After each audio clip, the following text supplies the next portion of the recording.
നമസ്കാരം, ഞാൻ നിങ്ങളുടെ സ്വന്തം ശരവൺ മഹേശ്വർ.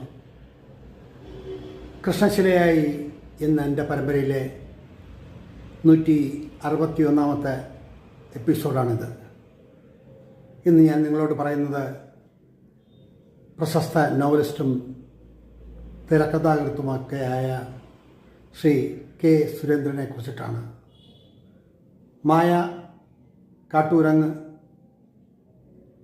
അങ്ങനെ നിരവധി കൃതികൾ, ഒരുപാട് അവാർഡുകൾ ഒക്കെ വാങ്ങി ഈ അദ്ദേഹത്തെ ബടുതയ്ക്കാട്ടുള്ള അദ്ദേഹത്തിൻ്റെ വസതിയിൽ പോയി കാണുകയും എൻ്റെ ഒരു നോവലിന് അവതാരിക എഴുതുന്നതിനെക്കുറിച്ചൊക്കെ സംസാരിക്കുകയും ചെയ്ത ആ കാലം, ഏകദേശം 1 മണിക്കൂറോളം അദ്ദേഹവുമായി സംസാരിച്ചു. ജീവിതത്തിൻ്റെ വിവിധ തലങ്ങൾ, ജീവിതത്തിലെ അനുഭവങ്ങൾ, ഇപ്പോൾ ജീവിക്കുന്ന ജീവിതചര്യകൾ, എല്ലാത്തിനെക്കുറിച്ചും ഒരുപാടൊക്കെ അദ്ദേഹവുമായി സംസാരിച്ചു.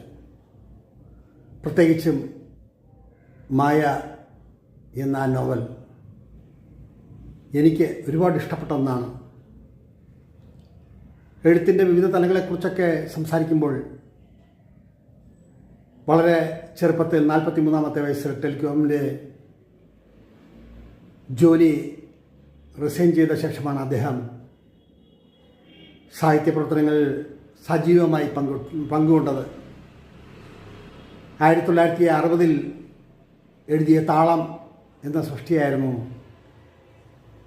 കേരളയ്ക്ക് ലഭിച്ച ആദ്യ കൃതി.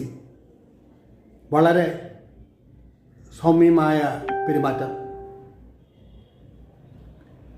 ഞാൻ ചെല്ലുമ്പോൾ കൈയുള്ള വെള്ള ബനീനും ധരിച്ച് വെള്ള മുണ്ടും ഉടുത്ത് ഹാളിൽ നിന്നും പുറമേക്ക് വന്ന് വരണം എന്ന് പറഞ്ഞ് അകത്തേക്ക് കൂട്ടിക്കൊണ്ടുപോയ ഒരു വലിയ എഴുത്തുകാരൻ. കാലത്തിൻ്റെ ഒഴുക്കിലും കാലത്തിൻ്റെ മാറ്റങ്ങളിലും ജീവിതത്തിൻ്റെ മാറ്റങ്ങളിലും ഒക്കെ മനുഷ്യൻ മുന്നോട്ട് പോകുമ്പോഴും കെ സുരേന്ദ്രൻ എന്ന നോവലിസ്റ്റിനെ കുറിച്ച് ചിന്തിക്കുന്ന നൂറുകണക്കിന് പേർ ഇന്നും ഉണ്ട്. അദ്ദേഹവുമായി നേരിൽ കണ്ട അനുഭവങ്ങളാണ് ഞാൻ എൻ്റെ കൃഷ്ണശിലയായി എന്ന എപ്പിസോഡിൽ പറയുന്നത്.